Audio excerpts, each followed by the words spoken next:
Hello there, and welcome to episode 27 of Little Big Knits. This is a podcast about knitting primarily, and I'm your host. My name is Selma, and I'm coming to you from here in Ottawa, Canada, where I live with my husband, my two kids, and our cat Yoda, who I think is sleeping on the bed upstairs. And welcome to my living room. And welcome to the podcast. If you're new, thank you so much for checking me out. I hope you enjoy and stick around. And if you are a returning viewer, hello again. It's always nice to have you here. So today is, it's a Sunday of the long weekend here in Canada. It's a Victoria Day weekend. I think it's Memorial Weekend in the States. And so it's a nice long weekend. Yaro and Alejandro, my husband and my son, are away at a soccer tournament, and Isla is at a birthday party. So the house is empty. I thought, podcast. So here we are. So welcome, and just a few little things before we get on with the knitting. We have a group in Ravelry or on Ravelry called Little Big Knits. Feel free to come and join us there and introduce yourself if you like. And we are hosting a Garments Galore Cal. So this is a knit along that I'm actually co-hosting with my friend Kate of the Hawthorne Cottage Craft podcast. And there's chatter about garments, about knitting or crocheting garments in there. And we have also finished object threads, and at the end of the year there'll be some sort of prizes for participation. So if you're into knitting garments or would like to knit a garment, this started on January 1st, but it's going until December 31st, so you've still got more than half of the year to knit a garment. You can knit as many garments as you like in the year, and you can put them into the finished object thread in my group and Kate's group if you like, at double the chance of winning something and sharing your beautiful garments. We also have other special threads. In my group, I have a I have a men's sweater thread, and I mentioned last time how few projects there were in there, and then suddenly more projects started appearing. So I'm so glad that people are making things for men as well. So that FO thread is being populated, and if you happen to be knitting a men's garment, feel free to put it in there as well as in the general FO thread. And Kate's got a yoked sweater thread, so feel free to pop in there and put your finished yoked sweater picture in there. And we've also started a summer fibers thread. So at any point in this year, if you have finished a summer fibers sweater, so that would be something that is primarily plant-based, so cotton, bamboo, nettle, linen, hemp, that type of thing, then you can go in there and check it out and put it in there, and you can check out the parameters in there as well. So feel free to join us if you are knitting a garment of some sort. Accessories are not accepted. It's sweaters and things like that. So so we've also got that group, and feel free to subscribe if you like and want to come back again. So hello. Today we will be talking a little bit about finished objects. I finally finished a couple of things last time. Well, I shouldn't say finally. One of them is a finally finished, and the other one is, woohoo, I got it finished. And we've got some works in progress, and then I thought I would tell you a little bit about the Knit Local getaway that I went to a couple of weeks ago in the States. I told you I was going to be going to it in the last podcast, and I went, I got there, I came back, I had a great time. There was some footage at the beginning of the podcast from some of the farms that we went to at the getaway, because it was taking place during the Washington County Fiber Tour, I think they call it. So I'll share a little bit about that, and then I will share my thoughts on the book, So You Want to Talk About Race. So feel free to stick around just for the knitting portion or for the talking portion as well. And of course, during the Knit Local getaway, I'll share a little bit of some of the things that I got myself there. So there we go. Just before I share a little bit about FOs with you, I just wanted to mention that last time I had a Q&A, and I talked a little bit about my feelings and my musings about yoked sweaters and how they fit different sized people and shaped people. And I had a couple of people make some suggestions, and I remembered one of them I had completely forgotten about, that if you happen to watch the Fruity Knitting podcast, or if you don't, you can check out an episode they did, I think it was about 3 episodes ago, with Jennifer Steingass as their main guest.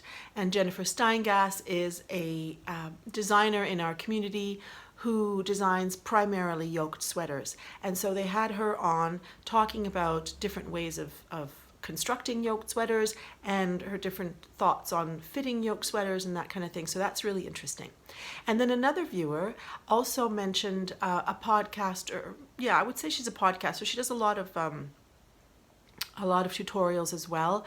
Her name is Suzanne Bryan, and she has a podcast and also apparently talks people through yoke sweaters. I haven't seen it myself, but I just thought I would pass that along to you in case you want to explore more about yoked sweaters. So, FOs. Let me just take first a sip of tea from my lovely, lovely mug called Gertie. Hello, Gertie.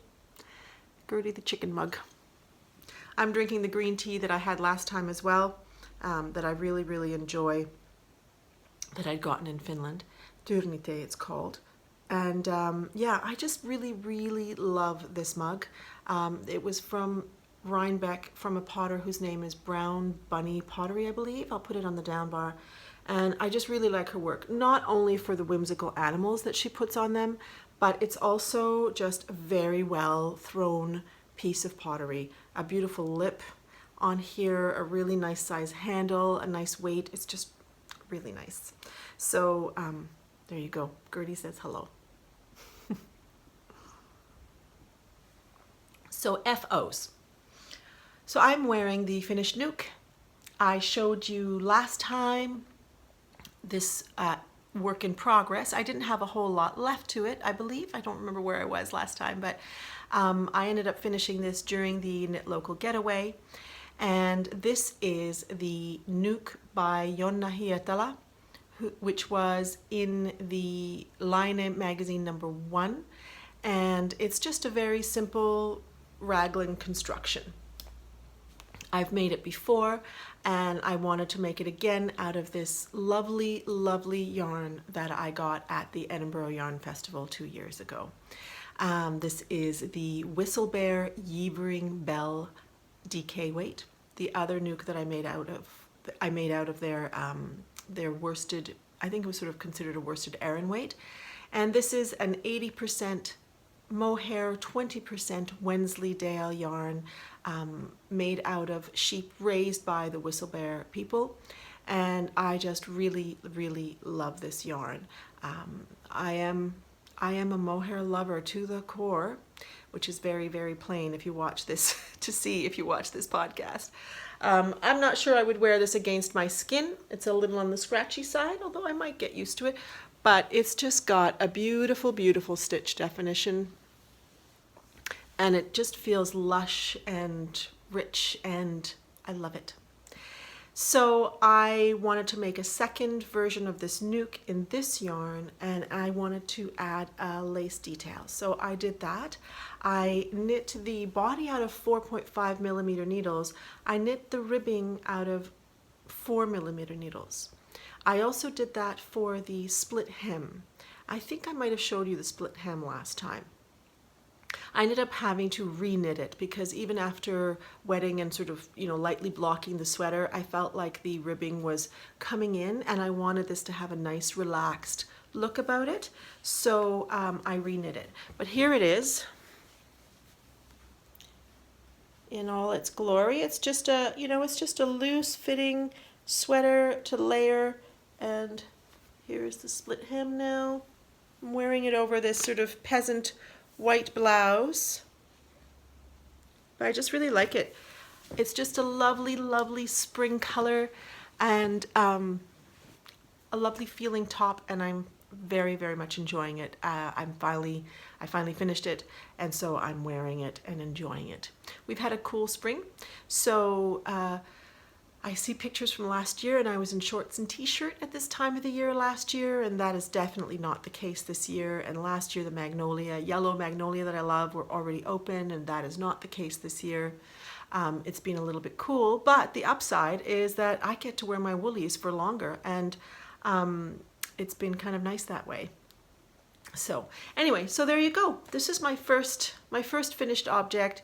It's a lovely, lovely design.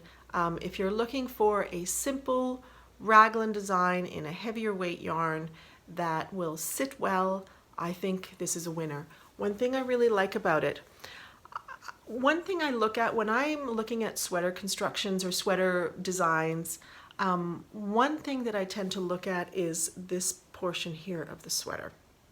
I know that may sound like a strange thing to look at, excuse me, but it's something that bugs me when this part is not, that perhaps it's the allocation of the stitches creates a lot of extra fabric here. And what I like about this is that it really just sits very nicely. There's enough stitches for the sleeves and enough stitches for the torso, but it's nicely balanced that you don't have too much stuff happening here, and the right amount happening here, or too much stuff in the sleeves and not enough, and the right amount here. You know, sometimes it can be a little bit disproportioned.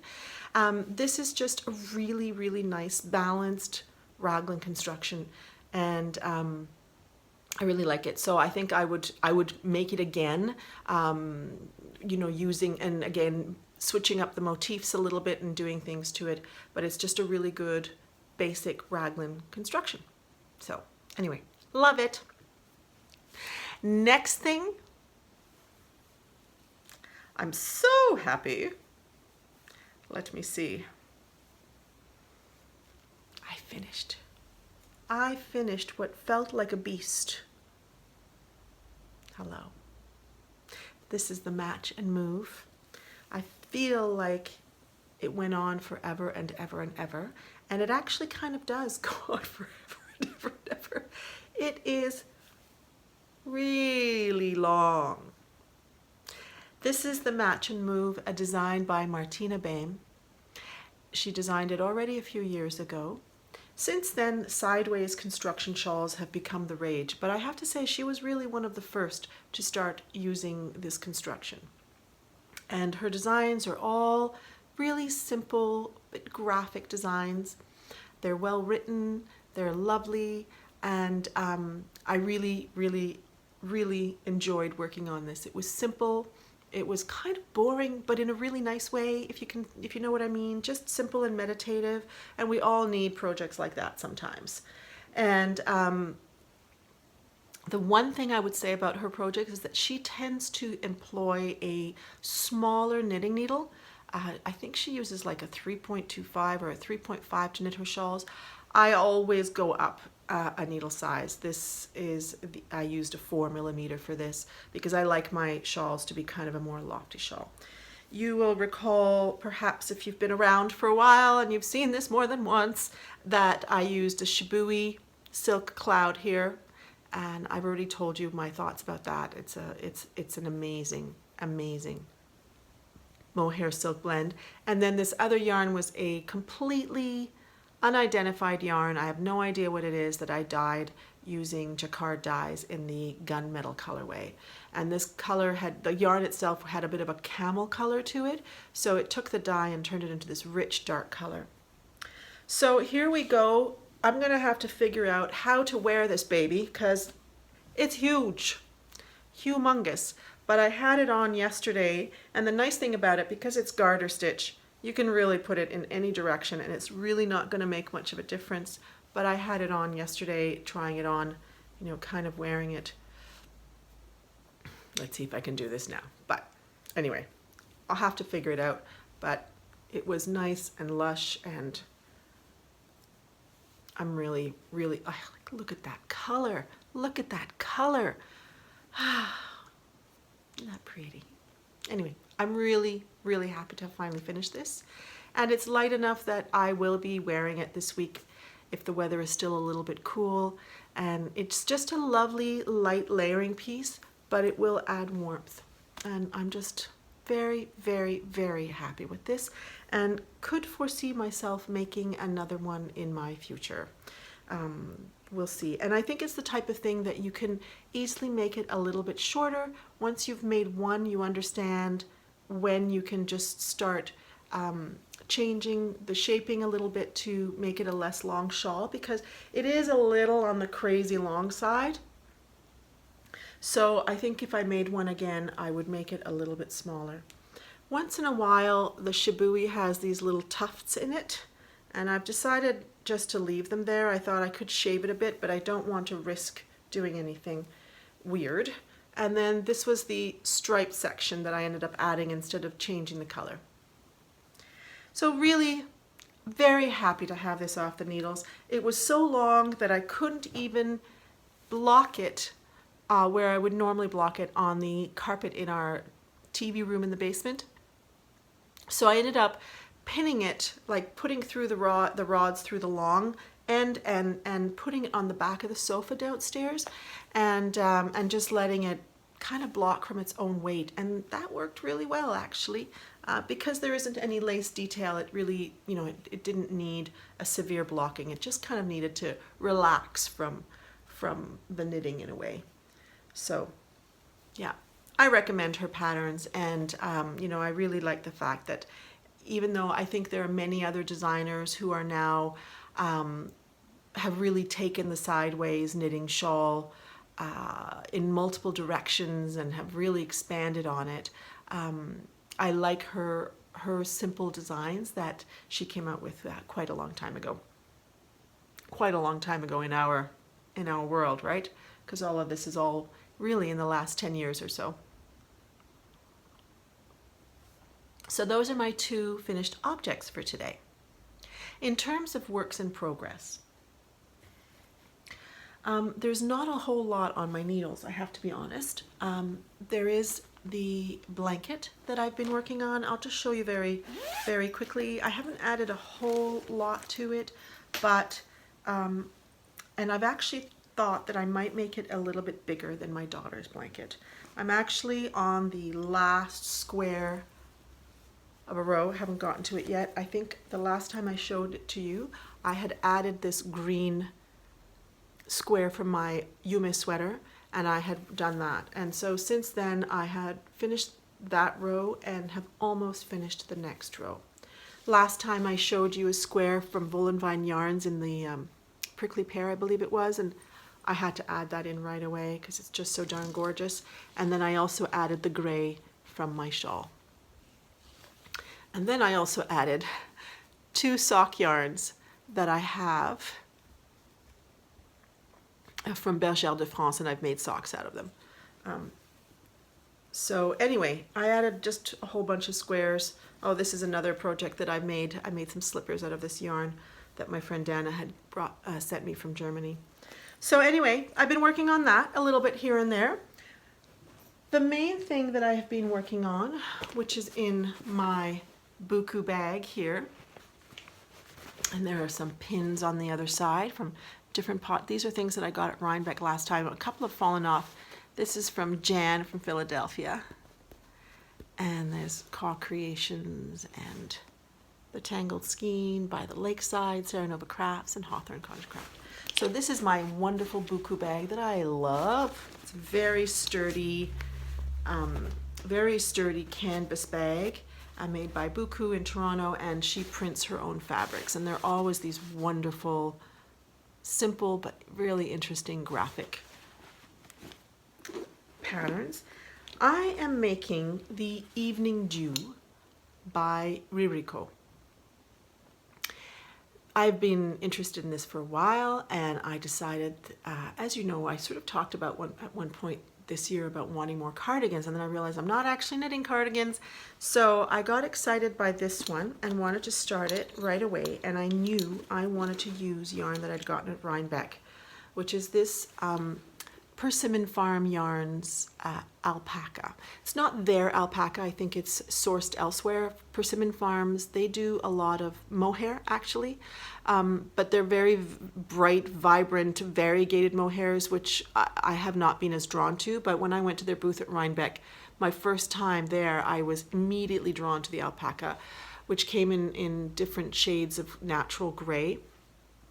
I made a vest out of it, you may remember, a two-toned gray vest. I can't remember the name of it right now, but I'll put a picture here so you can see. And I just love that vest, and I love the yarn so much. So when I went back to Rhinebeck in the fall, I got more. And I decided to make the Evening Dew cardigan, and I started this. I had a little bit of a difficult start with it. What happened with this? Just had some strange stuff happen.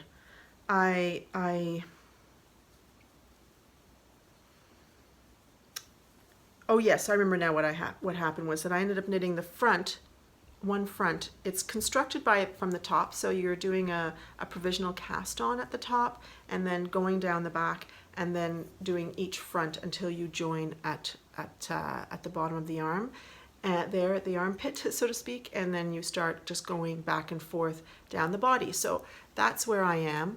I'm really, really in love with this. I'm glad in a way that the weather is not so warm, because I just have been less tempted to knit summer garments so far.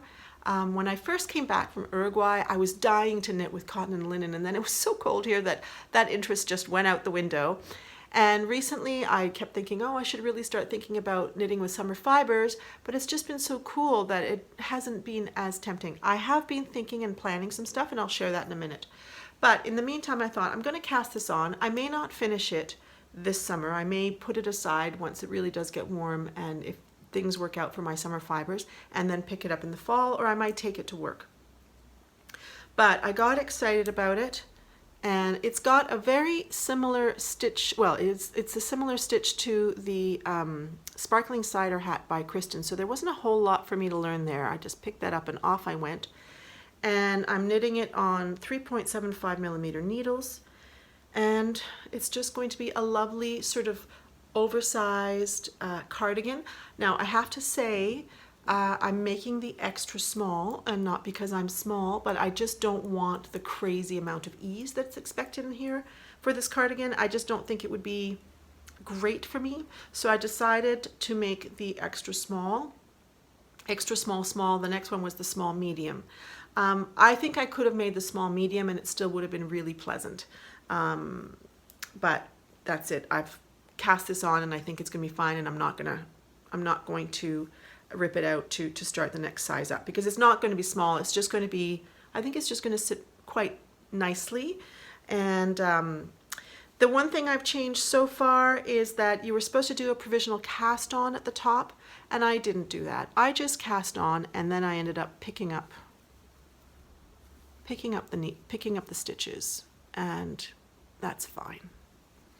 You can see on the other side there's a slight band there, and I just prefer doing that. I really don't like provisional cast on a whole lot, to be honest, and I didn't think it was that necessary because of, it was the shoulder, and if there's a slight look it wouldn't really matter, but it actually worked out really quite well. And then here's the other side. So far that's the only thing I've modified. Otherwise I have done exactly what the designer ordered, and off I go with it. I'm knitting this with my ChiaoGoo interchangeable needles, which I really, really like. And that brings me actually to a little story that I forgot to tell you guys last time. When I was knitting my Yume, which was the darker green sweater that I showed you guys last time, I had knit the body in Uruguay, and then I got back to Canada and I thought, okay, I'm going to start knitting the sleeves. So I picked up some needles and started knitting the sleeves. And after not very many rows, it became evident that the gauge was looser.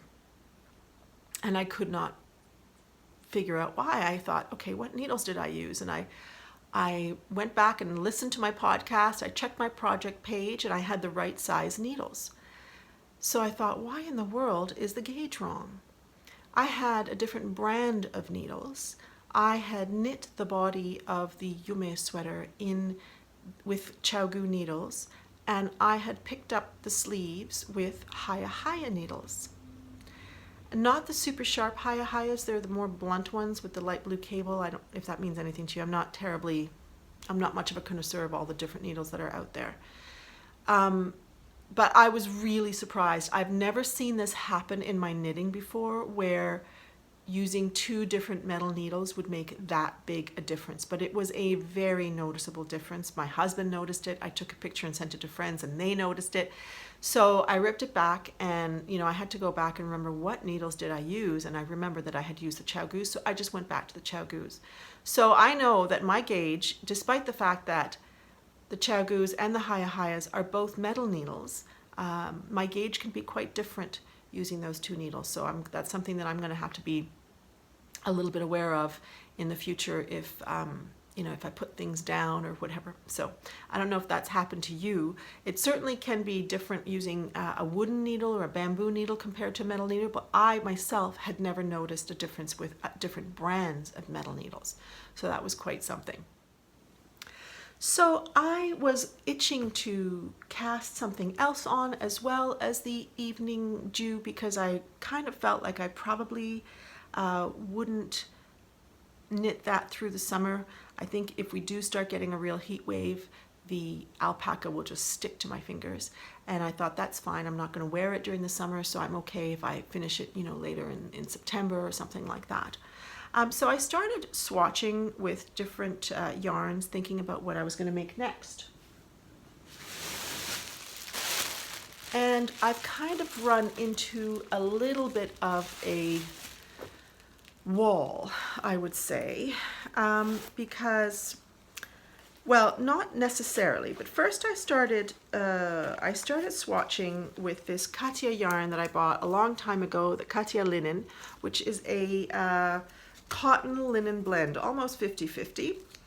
And I have two quantities of this. I have a beige, which is this yarn here, and I have this gray.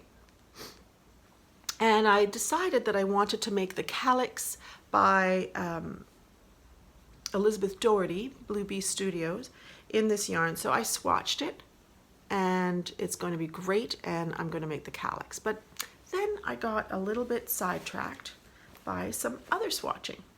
And I decided that I wanted to make a top because, sorry, this is going to make some noise. I have got this bag of linens, primarily linens. I have this sort of cream colored linen from a year or so ago that my friend Dana sent me from Germany. But when I was at the Knit Local retreat, there was a swap table, and I picked up this sort of dusty pink linen, and I thought, oh, those would go beautifully together. And then I happened to have some of this brown, and I thought, well, isn't that a stunning combination? So I decided to start swatching with it, but then when I swatched with it, and I thought maybe I'd make some sort of almost like Neapolitan ice cream kind of top. But when I started swatching with it, I don't know why, but I started feeling like the cream was just a little bit too yellowy. So then I brought in some white, and which would look kind of like that, but I don't think I love that. And then I thought, what if I have this weird silver yarn, which is also a Katia yarn, and I thought, what if I added some silver to the pink and the white? So this right now is a complete swatch experiment. I don't know what I'm going to do with this. Do I want this kind of top?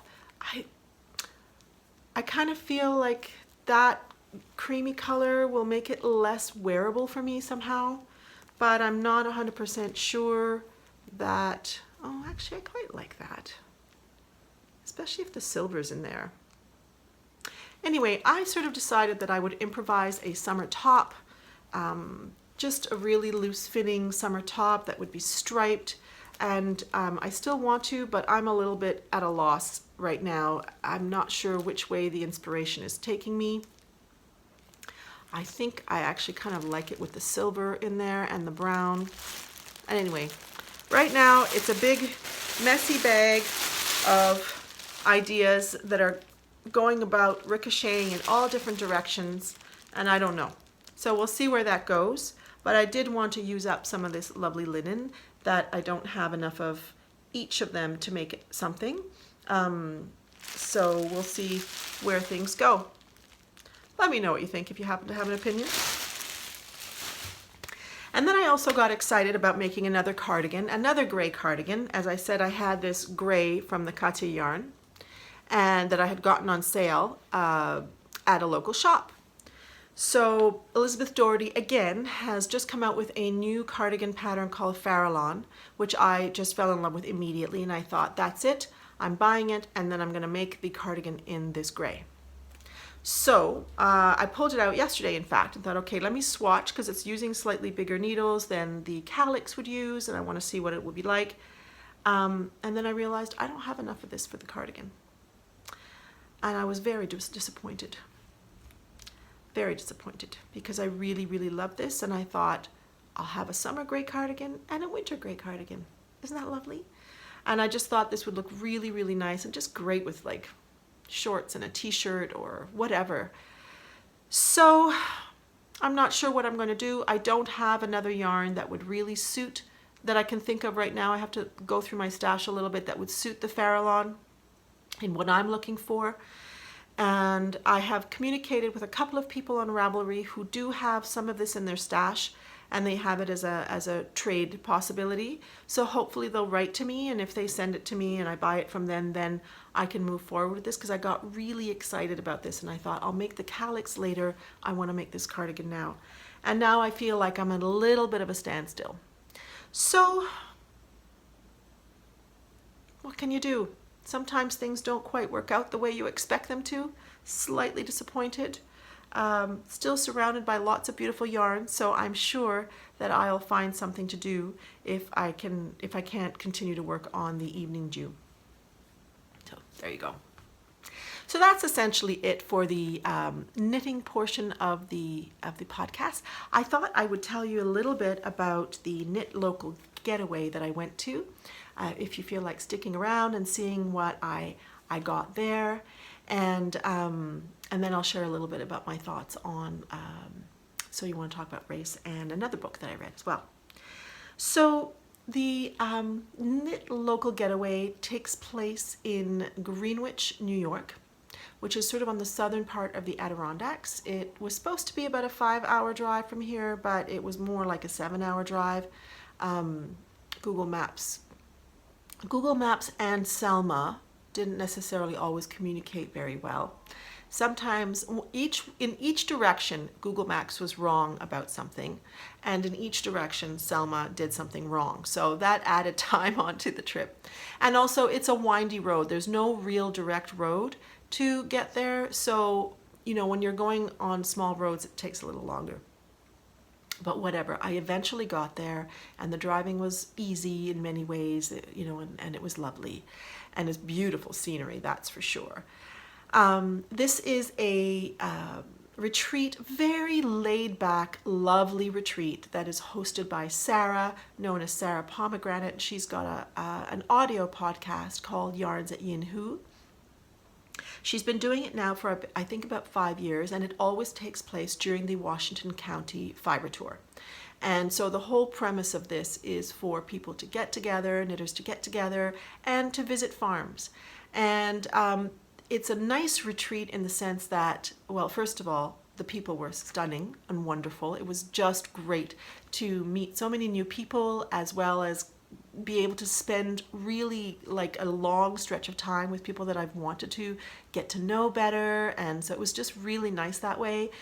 And then people on Saturday, there were times where we're all together sitting around in circle, chatting and moving around the room, talking to one another. And then there were other times where people on Saturday went out to see the different farms, and where we were staying was next to a monastery, and the nuns there raise goats and make cashmere yarn, and they also spin yarn, so they have yarn to buy. And then we also went down to other farms as well. So I was with two women, Lauren and Amy, and it was just really nice hanging out with them. We went first to the nuns, and then we went to the Battenkill Mill, which is in Greenwich, and we also went to the Dancing Ewe Farms, which you saw in the footage, and to Foster Sheep Farm, who is responsible for the red yarn that I used for a cardigan I showed you. Was it last episode, I think? And so yeah, and then we also went to another alpaca farm and just visited those farms. There are about, I think, 13 farms in the tour.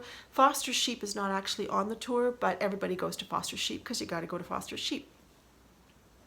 We didn't go to all the farms, obviously, and I thought that's fine because that leaves something for next year. But yeah, it was a lovely, lovely time.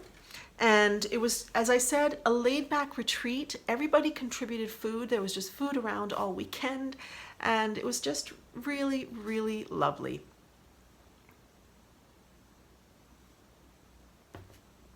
So what did I get? So what did I get? Sorry, don't know where to put everything.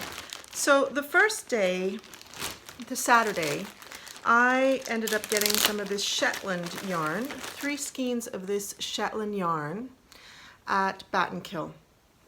It's kind of a fingering weight yarn, and I know that I want to make some sort of yoked sweater, probably a colorwork sweater with this. I've been very drawn to the Ingles lately. I'm seeing so many nice versions of it. I gotta be honest, when the Ingles first came out, I wasn't remotely interested in it, but I've seen so many nice versions of it that I've grown to be quite enthralled with it. And so I ended up getting this, and I don't know what color I'll put with it, but I got enough 3 skeins of it, and it was incredibly reasonably priced. Shetland yarn. The owner of Battenkill, Mary Jean, I think her name is, she said she wasn't very happy with this yarn because there are some bits that are a little thicker and thinner, but that just didn't stop me. I was immediately drawn to this yarn, and so I bought it. There was one participant at the retreat, Mary Beth, who was wearing the rug sweater by Junko Okamoto, and it was so stunning, and she just wore it all weekend over a shirt, and I just completely fell in love with it, and ended up going back to Battenkill and buying this gray yarn, enough of it, out of, I think it's a Corriedale yarn, that is just this stunning gray to make the rug sweater. So I'm hoping to do that in the fall. It's just a great, it's sort of one of these oversized, a bit like the ranunculus, where there's a bit of a droopy sleeve thing happening here, and just an oversized sweater that you just put on top of anything because it's cold outside. And it just looked great. It's got a very, a little bit, it reminds me of Aztec design on it, a little bit Aztec-like design of color work in it, and I've seen people do a variety of things, making color work in 2 different colors, or making a band of color and with the color work and different things. The original is really it's like a light gray and black. It's very, very simple, and I haven't quite decided what colors I want to add with this, but I do think I want to do a two-tone color work, whether it is 2 types of grays or a purple and a brown, or I haven't quite decided yet, so we'll see. But I just had to go back and get this. It's really got such a wonderful squishy feel to it, and it's got a beautiful, just a beautiful definition to it. So I thought I'll just look for something from my stash to double strand, probably to meet this, or I don't know. I just thought I'm just going to use leftovers or something from my stash for the color work. So those are the 2 yarns that I got from there. There are also lots of other little goodies. From one of the farms I got some cheese, some sheep cheese, and from Foster Sheep I ended up buying soap actually, but I really, even those were, I had told you guys that I wasn't going to buy yarn until my birthday. And well, what can I say? I'm hopelessly devoted to yarn.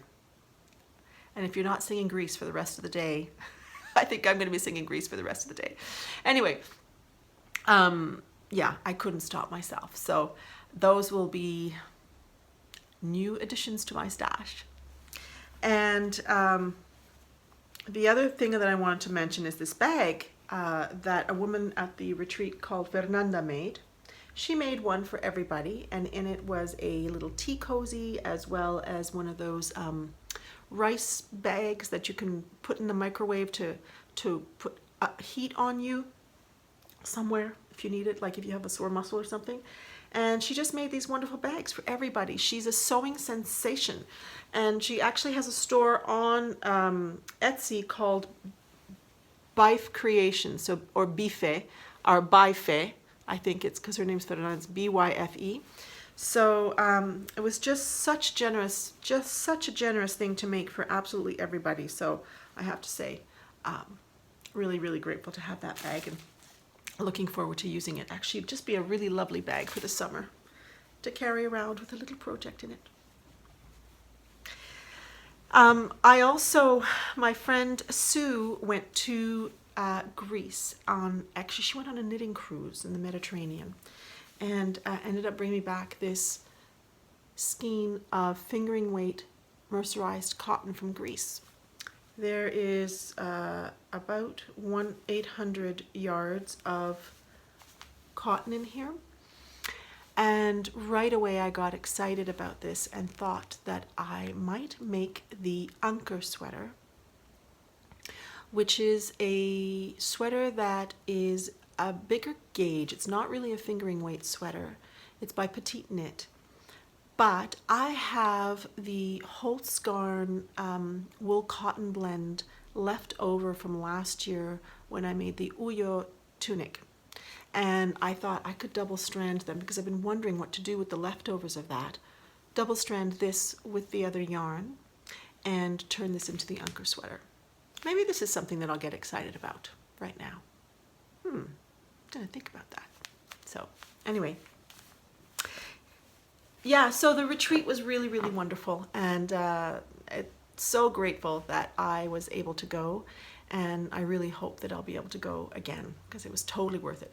A crazy long drive, but totally worth it. All right, so I just thought I would end the podcast before I tell you a little bit about what's been up around here. Just telling you a little bit about my thoughts on the book, So You Want to Talk About Race by Ijeoma Oluo. I finished it a little while ago, and it is a book about race, about the discussion on race. It's nonfiction, so it's has different chapters in it about different aspects of race. I'm going to tell you right off the bat that I thought it was an excellent book. It was really well written. It was nonfiction, but at the same time there were personal anecdotes to illustrate different aspects of racism. I listened to it as an audiobook, and it was read by Bani Turpin, whose work I really, really love. She reads so well, so it was really easy to listen to. And I thought it was really interesting because it's really talking about systemic racism and the daily grind of racism that people of color have to deal with. And what I really enjoyed about it was that it comes about it from different angles. It's looking at it from different perspectives. Chapters are on different topics as well. And so, there was a chapter on what is racism, chapter on privilege, and not white privilege, but privilege, because there's a variety of kinds of privilege. So it's talking about checking your privilege and understanding what that has afforded you and what it means when somebody doesn't have that privilege. Talks about cultural appropriation, about affirmative action. And I just felt like she wrote about these different aspects in very, very compelling ways. And, really educating anybody, because I don't think that this is necessarily a book only for white people to read. So I think it's a really important book for a lot of different people. And I think that even for, we all have blind spots in some way. I realized so many things when reading that book of different aspects that I'd never even thought of, some of which I had. And I found myself nodding, but we all have blind spots. So I really felt that was a really important book. I'm really grateful to have read it, and I just felt like it just brought in so many interesting points, and I'm really grateful to Ijeoma Oluwa for writing that book. It was very powerful for me. So, and I think just a really important book, and really important as part of the conversation that we have been having about diversity and inclusion. And in the knitting community, as you know, if you've been around and listening to podcasters, or if you're on Instagram, there was a real explosion in January talking about racism and diversity and inclusion. And I think it's been such a productive conversation because it's also opened the door for other types of conversations as well. About the exclusivity of yarn and the prices that we pay for yarn, and how that's very exclusive. About not always being inclusive about sizes and shapes of people in designs. So many different aspects we've been talking about now, and I really, really appreciate that. It's been kind of a little bit of a revolution, and I think that that's really great. It certainly has changed my way of relating on Instagram, I have to say, in terms of who I follow. I follow some different people now than I did before, and I'm really enjoying that. So anyway, I really highly recommend that book if you are interested in exploring the topic and understanding a little bit more, thinking about it a little bit more. I thought it was extremely well written, and I really loved the way Ijeoma Oluwa brought in her own personal story as well. And I just thought it was absolutely fabulous. After finishing Becoming and that book, I had been watching The Grocery Girls, and Tracy had mentioned a writer called Harlan Coben and how much she loved his work, and I had never heard of Harlan Coben. So I went and read or listened to one of his books called Don't Let Go. Talk about potato chip reading. I could not stop listening to that thing. I was ignoring my family. It's a sort of, a detective mystery type of novel, really light, it was just really, really entertaining. And as I said, it was almost like eating a bag of chips. It was just like kept on going, and then suddenly, oh, it's over. So that was a really fun read if you're interested in light detective mystery type books. It was a very plot driven, fun listen. So anyway, so there you go. So what has been going on around here? There has been a lot of bread making in my life, and I'm going to add a little bit of footage about that. And there's also been dessert making. I made this lemon pie a couple of times. I also got really sick last week. I was sicker than I've been in a very long time, I can tell you. I got a wicked, I think it was probably a flu. It was a stomach flu. But as quickly as it started, it left. It was gone. It took 3 days, but then suddenly it just was gone, and I was completely back to normal. I will be going to the Prince Edward County Fibre Festival, which is taking place in Picton, Ontario next week. It's about a 3-hour drive from here. I'm going down with my friend Joyce, who is not really a knitter. She does knit, but I'll be taking her with me, and we're going down Friday night, and I'll be at the festival for a little while on Saturday.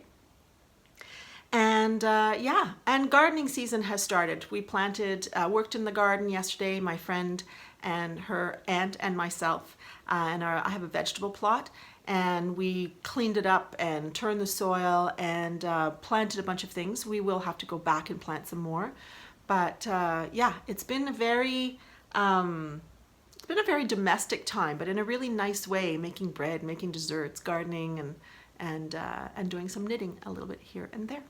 So there you go.